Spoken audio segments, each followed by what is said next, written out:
Hello and welcome back to the university world. University world में आपका स्वागत है। दोस्तों, आपकी स्क्रीन के ऊपर दिख रहा है कि इनरोलमेंट नंबर आ चुका है। जो 2025 में एडमिट स्टूडेंट है जिन्होंने एडमिशन लिया है, अब जिनका एडमिशन 2025 में हुआ उनका इनरोलमेंट नंबर आ चुका है। ठीक है ना। अब ये इनरोलमेंट नंबर है, इसको क्या करना है भाई? अब मेरा इनरोलमेंट नंबर आ गया, अब आगे का क्या कहानी है? मेरा एग्जाम कब होगा, असाइनमेंट कब आएंगे, इसका क्या करना है, इनरोलमेंट नंबर का काम क्या है? तो सबसे पहला जो काम है, आपको स्टूडेंट आईडी बनाना है। क्या बनाना है? स्टूडेंट आईडी बनाना है। अब स्टूडेंट आईडी कैसे बनेगा वो भी मैं आपको अभी बता दे रहा हूँ कि कैसे बनेगा ये मैं अभी बता दे रहा हूँ। दूसरी चीज है कि आपका क्या है तो एग्जाम कब होगा, असाइनमेंट कब होगा। तो सबसे पहले दूसरा जो होगा वो असाइनमेंट आएगा। क्या आएगा? असाइनमेंट आएगा। ये भी ऑनलाइन असाइनमेंट आएगा और फिर ऑफलाइन भी असाइनमेंट आएगा। ये सब वेबसाइट पे आएगा और मेल पे आएगा। ऑनलाइन असाइनमेंट मेल पे आपके आएगा, ईमेल पे जो आपने दिया है, और ऑफलाइन असाइनमेंट ये वेबसाइट पे आएगा।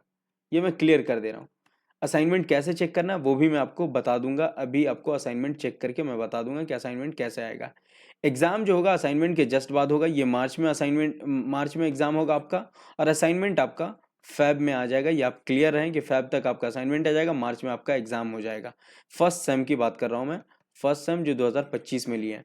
अब इनरोलमेंट नंबर आया, इनरोलमेंट कहाँ आया? तो इनरोलमेंट नंबर आपके ग्रुप में आया होगा। जिस ग्रुप में आप ज्वाइन हुए होंगे, आपके ईमेल पर व्हाट्सएप ग्रुप का लिंक आया होगा। ठीक है ना। या फिर आपको डायरेक्ट जोड़ दिया गया। जैसे भी हो, आप अपने एलसीएस सेंटर से कांटेक्ट करें कि व्हाट्सएप ग्रुप में कैसे जुड़ेंगे। उस व्हाट्सएप ग्रुप में आपको क्या तो पीडीएफ आ जाएगा इनरोलमेंट नंबर का। तो अब ये इनरोलमेंट मुझे एक आया है, अगर आपके पास भी है तो आप हमें शेयर कर सकते हैं। यहाँ पे ये इनरोलमेंट नंबर आया है, ये आप मुझे शेयर कर सकते हैं। आप क्या तो व्हाट्सअप कर सकते हैं मुझे। अगर आपके पास नहीं आया तो मैं ये सब शेयर कर दूंगा। ये अब मेरे पास जो आया वो दरभंगा का आया है। आपके पास अगर कहीं का है तो आप मुझे शेयर कर सकते हैं मेरे नंबर पे 9162642505 पर आप व्हाट्सअप कर सकते हैं। अब अपना इनरोलमेंट नंबर अगर आपके पास आया है तो मैं शेयर कर दूंगा सभी बच्चों के बीच। अब यहाँ पर जो सबसे इंपॉर्टेंट है कि ये इनरोलमेंट नंबर आया तो अब इसको क्या करना है। ये सारे यहाँ पर इनरोलमेंट नंबर है। ये इनरोलमेंट नंबर आपका है, ये रोल नंबर है, ये प्रोग्राम है किस कोर्स में, ये नेम है, ये मोबाइल नंबर है, और ये जेंडर है कि किसका क्या है।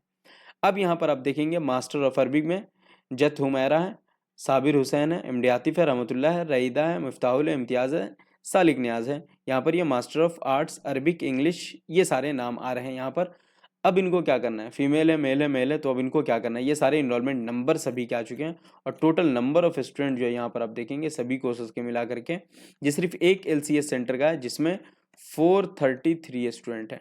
कितने हैं? 433 स्टूडेंट है। यहाँ पर आप देखेंगे तो 433 स्टूडेंट दिए गए हैं। अब 433 स्टूडेंट है, ये सारे बैचलर ऑफ आर्ट्स के बीए के हैं। फिर उससे ऊपर आप जाएंगे देखेंगे तो बीए के अलावा भी होंगे बहुत सारे बच्चे। यहाँ पर आप देखें तो ये बीएससी के बच्चे हैं, ये बीकॉम के बच्चे हैं, ये अर्ली चाइल्डहुड केयर के हैं, diploma in early childhood care है, मास्टर ऑफ आर्ट्स उर्दू के बच्चे हैं। ठीक है ना। ये सारे आप देख सकते हैं उर्दू के बच्चे हैं। बहुत सारे उर्दू, हिंदी हिंदी इंग्लिश के भी होंगे, तो वो भी मैं आपको दिखा दे रहा हूँ। सबसे ज़्यादा उर्दू के हैं यहाँ पर। हिस्ट्री के हैं, यहाँ पर हिस्ट्री है आप देखेंगे।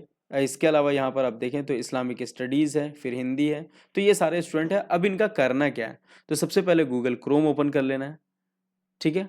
गूगल क्रोम ओपन करने के बाद स्टूडेंट आईडी आपको बनानी है। तो मानो डी स्टूडेंट आईडी लिख देना है। स्टूडेंट पोर्टल सिर्फ लिख देंगे, स्टूडेंट पोर्टल डी का ओपन हो जाएगा। मानो डी स्टूडेंट पोर्टल क्रोम पे लिखना है। अब उस इनरोलमेंट नंबर का करना क्या वो मैं आपको बता रहा हूँ। ये वाली वेबसाइट सबसे पहले आएगी समर्थ की, इसको आपको क्लिक कर देना है। जैसे ही आप क्लिक करेंगे तो यहाँ पर आप देखेंगे, यहाँ पे बता रहा है कि यूजर नेम देने को, पासवर्ड देने को। तो मेरे पास इनरोलमेंट नंबर आया तो मैं न्यू रजिस्ट्रेशन करूंगा। क्या करूंगा? New registration. न्यू रजिस्ट्रेशन में मुझे प्रोग्राम सिलेक्ट करने होंगे। अब मैं यहाँ पर एक दिखा दे रहा हूँ, जैसे एक करके यहाँ पर मैं कोई नाम ले ले रहा हूँ। यहाँ पर जैसे आप देखेंगे तो आर्ट्स इंग्लिश में है, यहाँ पर मेल है D259508। यहाँ पर आप देख सकते हैं ये इन रोल नंबर है, ये मास्टर ऑफ आर्ट्स इंग्लिश में है। अब मैं यहाँ पे प्रोग्राम सेलेक्ट कर रहा हूँ कि मेरे को मास्टर ऑफ आर्ट्स इंग्लिश है, तो मास्टर ऑफ आर्ट्स अरबिक है, हिस्ट्री है, मास्टर ऑफ आर्ट्स अरबिक ले लिया। आईडी कार्ड नेम में क्या दिया हुआ है? तो यहाँ पर हम नेम देख सकते हैं मोहम्मद शहनवाज आलम। तो अब यहाँ पर लिख दूंगा मैं MD शहनवाज आलम अब यहाँ पर मैंने ये लिख दिया, name of the ID, mode of registration, तो यहाँ पर इनरोलमेंट नंबर दे देंगे। इनरोलमेंट नंबर यहाँ पर आपको लिखना पड़ेगा, तो इनरोलमेंट नंबर क्या है, 259508। अब यहाँ पर मैं 259508 लिख दूंगा, 259508 लिख दूंगा। अब यहाँ पर मेरे को यहाँ पर ये लिखना पड़ेगा कि BSDELI। अब यहाँ पे जैसे ही मैं इसको सबमिट करूंगा तो OTP आएगा, देखिएगा ये OTP आएगा, इनवैलिड रिकॉर्ड फाउंड, ये 2595 अच्छा डी लिखना पड़ेगा मुझे, यहाँ पर डी लिखना पड़ेगा। क्या लिखना पड़ेगा, डी 259508। इनरोलमेंट नंबर हो गया, name of the artist Shahnawaz Alam, और यहाँ पर MA इंग्लिश है, ये मैं आपको दिखा दे रहा हूँ, ठीक है ना। अब जैसे ही मैं यहाँ पर करूँगा BSDELI, ठीक है। अब जैसे ही मैं यहाँ पे सबमिट करूँगा OTP मेरे से मांगेगा, ये OTP देने को, इनवैलिड रिकॉर्ड फाउंड, यहाँ पर ये आप देख सकते हैं OTP मांगेगा, D 259508, 25 master of arts English, सारी चीज़ें सही है, वो अपना कैपिटल लेटर में देना पड़ेगा, सारी चीज़ देना पड़ेगा। तो ये OTP मांगेगा, फिर जाके आपको जनरेट करना है और ID बना लेना है।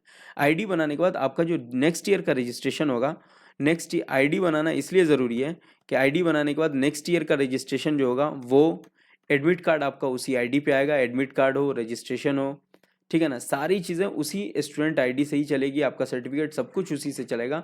तो आपको ID बनाना मोस्ट इंपॉर्टेंट है। कैसे बनाना है वो भी मैंने आपको बता दिया, अगर नहीं समझ आया तो इससे पहले वाली वीडियो आप देखेंगे, स्टूडेंट ID कार्ड कैसे बनाए, वो वीडियो भी अपलोड है, उसको भी आप देख सकते हैं। तो इस तरीके से आप टोटल काम कर सकते हैं। अगर नहीं समझ में आएगा तो आप कमेंट सेक्शन में कमेंट कर सकते हैं। अब बाकी कोई क्वेरी होगी तो आप पूछ सकते हैं। Thank you so much, have a nice day, enjoy करें।